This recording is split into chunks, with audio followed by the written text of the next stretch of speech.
Smash that subscribe button like you're locking a door you never want opened again. Like, comment, and stay close, because once you step inside this story, there's no easy way out.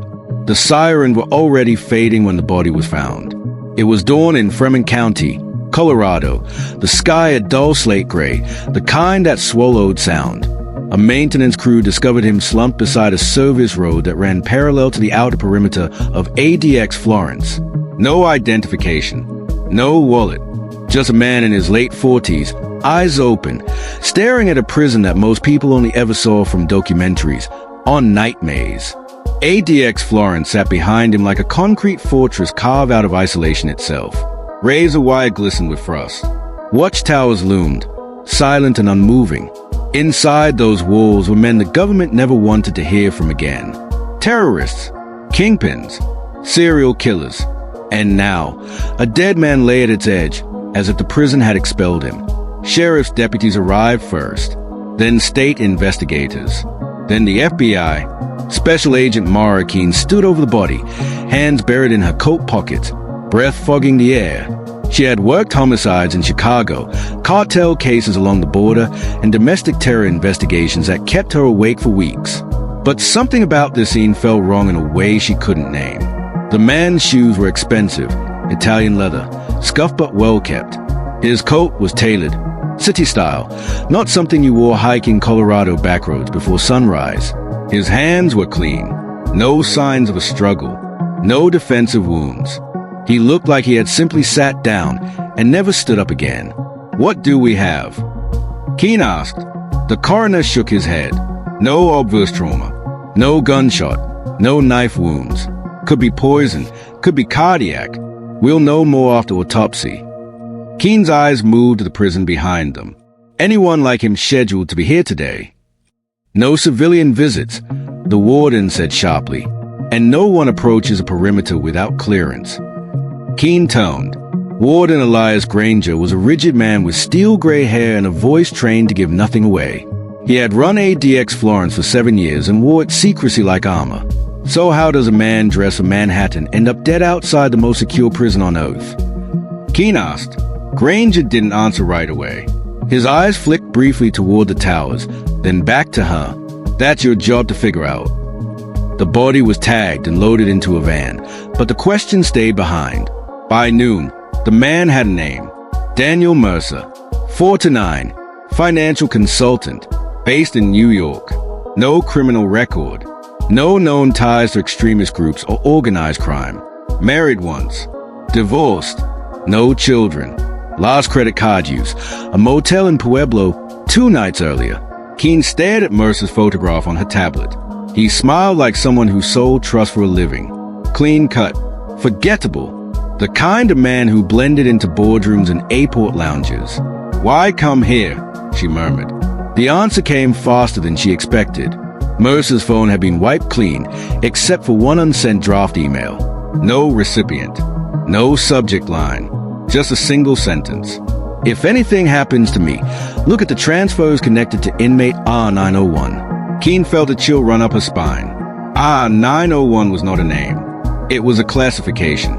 Inside ADX Florence, inmates were stripped of identity the moment they arrived. No nicknames. No notoriety. Just numbers. And R901 belonged to one of the prison's most tightly controlled residents. Jonah Kade. 10 years earlier, Kade had been a ghost. An international fixer who moved money through shell companies so complex they made forensic accountants question their sanity. He wasn't a killer. He wasn't a bomber. But he financed both, and more. When Kade was finally arrested, it took 3 countries and a betrayal from his closest associate. He never went to trial.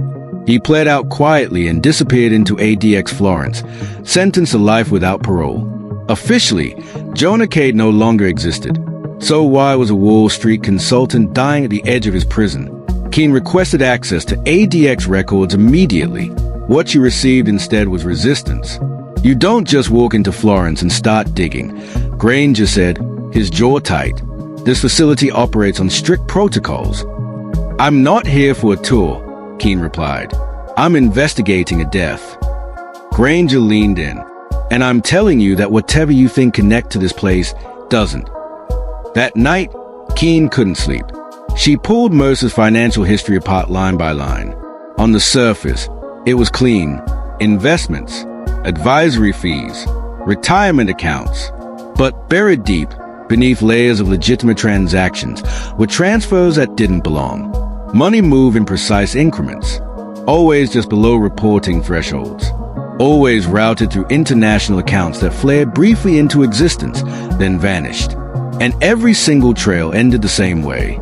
A defunct holding company in the Cayman Islands that had once been tied years ago to Jonah Kade. Someone was using a dead network. Keen's phone buzzed just after midnight. The autopsy results were in.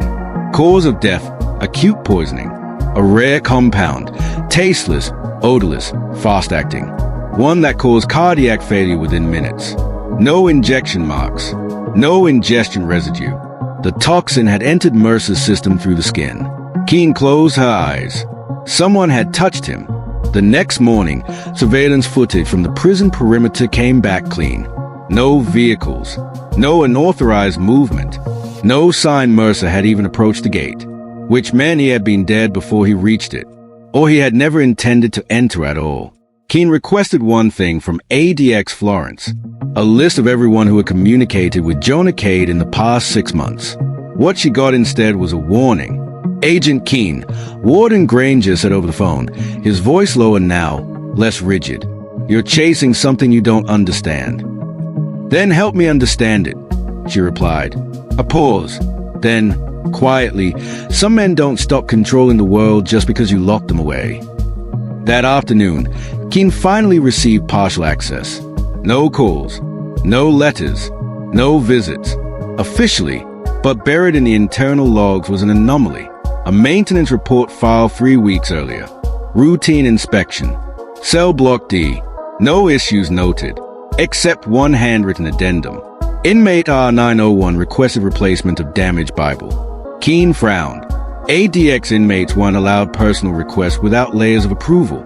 She zoomed in on the scanned note. The handwriting didn't belong to Kade. It belonged to someone else. Someone inside. Someone who had touched something meant only for Jonah Kade. And when Keen traced the staff ID attached to the report, her breath caught in her throat. The maintenance officer had been found dead 6 months earlier, ruled an accident. But when they opened his sealed personnel file, they found something no one was supposed to see. And suddenly, the dead man outside ADX Florence didn't look like the beginning of the story. He looked like a warning. By the time the sun dipped behind the Rockies, Agent Mara Keen understood one thing clearly. Someone inside ADX Florence was lying. The sealed personnel file belonged to Thomas Rourke, a civilian maintenance officer contracted to work the lower utility corridors of Cell Block D officially. Rourke died when his truck veered off a mountain road during a snowstorm. Alcohol in his system. No foul play suspected. But the file Keen now held told a different story. Rourke had no prior history of drinking. Not a single DUI. Not even a bar receipt in his financial records. What he did was sudden cash deposits. Small, irregular, and carefully spaced, beginning 8 months before his death. And 6 weeks before the crash, Rourke had submitted a request for early contract termination. Denied. Keen stood alone in a borrowed office inside the Florence Federal Building, the fluorescent lights buzzing overhead. She pinned photos and documents to a corkboard, stepping back as the shape of something ugly began to emerge. Daniel Mercer, Thomas Rourke, Jonah Kade. 3 men who should never have crossed paths. Yet all of them were connected by money that moved like a ghost. Keen requested to interview ADX staff immediately. This time, the response came from Washington. You have 48 hours, the voice on the secure line said.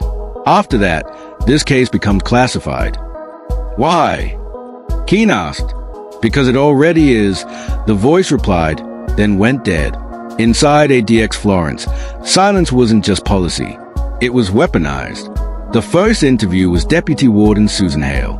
Calm, polished. She spoke the language of protocols and procedures fluently, never raising her voice, never hesitating. Maintenance requests are processed electronically, Hale explained. Officers don't have unsupervised contact with inmates. Yet Rourke submitted a handwritten addendum. Keen said, sliding the document across the table. Why? Hale glanced at it for half a second. Clerical oversight. And why was the inmate's request granted? Keen press. Replacement religious materials require review.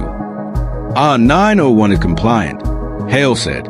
No disciplinary issues in years. Keen leaned forward. You don't replace books in ADX Florence without inspecting them page by page. Hale smiled faintly. We did. Keen didn't believe her. Next came the guards. Hardened men and women trained to show nothing. They all said the same thing. Jonah Kade never spoke. Jonah Kade never caused problems. Jonah Kade spent 23 hours a day alone, reading. Too perfect. Keen requested to see the Bible. Denied. That item was destroyed, Warden Granger said. Standard procedure when property is damaged. When? Keen asked. After Rourke's death. That was the moment Keen knew. Evidence had been erased. Late that night, she returned to the motel room and ran Mercer's phone metadata again. This time, she wasn't looking for numbers. She was looking for timing. 3 missed calls. All placed within a 10-minute window. All routed through encrypted servers. And all originated from Colorado. Mercer had been contacted shortly before his death. Not by Kade. By someone close enough to the prison to see its walls. Keen traced the signal triangulation and froze. The calls originated from a burner phone activated less than a mile from ADX Florence. Someone had summoned Mercer there. The next morning, the case turned violent. A federal courier transporting Mercer's laptop from Pueblo to Denver was forced off the road. No shots fired. No witnesses. The vehicle was emptied, then set ablaze. The message was unmistakable. Back off. Keen ignored it. She drove straight to the crash site and sifted through ash with gloved hands. The laptop was gone, but not everything burned evenly. Buried beneath twisted metal, she found a scorched folder. Inside was a single surviving document. A spreadsheet, names, dates, transfers, and one recurring entry that made her stomach drop. Project Lattice. She had seen the name before, years earlier. Buried in a counterterrorism briefing, so classified it barely existed. Lattice was rumored to be an off-the-books financial monitoring system designed to track illegal money flows by letting criminals believe they were still invisible. If true, Jonah Kade hadn't just financed crimes. He had mapped the financial underworld itself. And now, someone was resurrecting his work. Keen drove back toward Florence when her phone rang. Blocked number. Stop digging, a man's voice said calmly. You're standing on a fault line. Who is this? Keen demanded. A pause. Then, someone who's already lost enough. The line went dead. That afternoon, Keen finally got permission to observe Jonah Kade's cell. Through glass only. Cell Block D was colder than the rest of the prison. Designed to disorient. White walls. No corners. No shadows. Kade sat on his concrete slab, hands folded, eyes downcast. He looked older than his file photo. Thinner, but there was something else too. Awareness. As Keen watched, Kade slowly raised his head. He looked directly at her. No words were exchanged. No gestures. Just eye contact. And then he smiled. It was brief, almost imperceptible. But it wasn't the smile of a broken man. It was a smile of someone who knew the ending. That night, Keen received an email from an anonymous address. No subject line. One attachment. A photograph. It showed Thomas Rourke standing in a dim corridor beneath ADX Florence, holding a book. The Bible. Its spine had been hollowed out. Inside was a slim data chip. The timestamp was 2 days before Rourke's death. A second image followed. Daniel Mercer, sitting in his motel room. The same chip on the table between his hands. Keen's chest tightened. A final line of text appeared beneath the images. You're chasing the wrong prisoner. Before Keen could respond, her laptop screen went black. The power in the motel cut out. And outside her door, footsteps stopped. Someone was standing there, listening. And whoever it was had just proven they could reach her anytime they wanted. The knock never came. That was what terrified Mara Keen the most. She stood frozen in the darkness of a motel room, gun raised, every nerve screaming. The footsteps outside lingered for several seconds, then slowly retreated down the walkway. Whoever it was hadn't come to attack her. They had come to remind her she was being watched. By morning, Washington made good on its threat. Keene's access credentials were revoked. Her badge flagged. Officially, she was ordered to return to D.C. immediately. Unofficially, the case was buried. She ignored both. Instead of leaving town, Keene drove west into the foothills to a place almost no one knew existed, a decommissioned federal listening station used during the early days of financial cyber surveillance. It was where Project Lattice had been prototyped before it was deemed too dangerous to continue. Inside, dust-covered servers hummed quietly, still alive. Keene inserted a recovered data chip from the photo, copied from the image metadata she'd memoized the night before. The system recognized it instantly. Project Lattice wasn't just a map. It was a weapon. Jonah Kade had built a self-learning financial architecture that didn't just track illicit money. It predicted it, anticipated criminal alliances, flagged future betrayals before they happened. The government hadn't shut Lattice down because it failed. They shut it down because it worked too well. And Jonah Kade hadn't been silenced inside ADX Florence. He had been preserved. The truth hit Keene with crushing clarity. ADX Florence wasn't just a prison. It was a vault. Kade had been allowed to live because he was still valuable. His isolation wasn't punishment. It was protection. And Thomas Rourke hadn't been bribed to help Kade escape. He had been used to smuggle data out. Daniel Mercer hadn't been laundering money. He had been reconstructing Lattice. And someone else, someone still free, was pulling the strings now. Keene,